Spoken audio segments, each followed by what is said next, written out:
Today I'm making drip catchers, and this method I saw Joe do on his channel Old Forge Creations on YouTube and Instagram. The purpose of a drip catcher is if you have flowing glazes or drippy glazes that they catch the drips so they don't land on the kiln shelf and ruin the kiln shelf.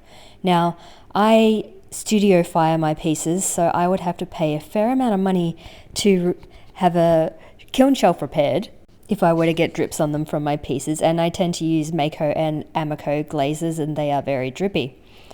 So the middle part is all the way down to the wheel head, or the bat in this case, and it's a raised platform for the pot vessel to sit on.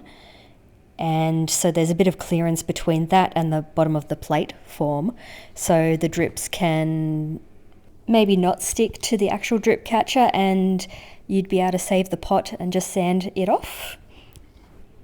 I think I might have to get myself one of those diamond sanding wheel head attachments.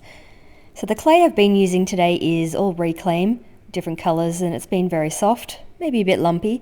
I also picked up a technique, which I'm about to do here, that I picked up from the pottery studio in the Sunshine Coast. They said that helps them get bubbles out of their Reclaim. Oh, I've got a bit of fluff in there. That's Reclaim for you. And I don't think I had any bubbles, so I think that was successful. I didn't really notice any come to the surface, but maybe I just did a good job of wedging for once.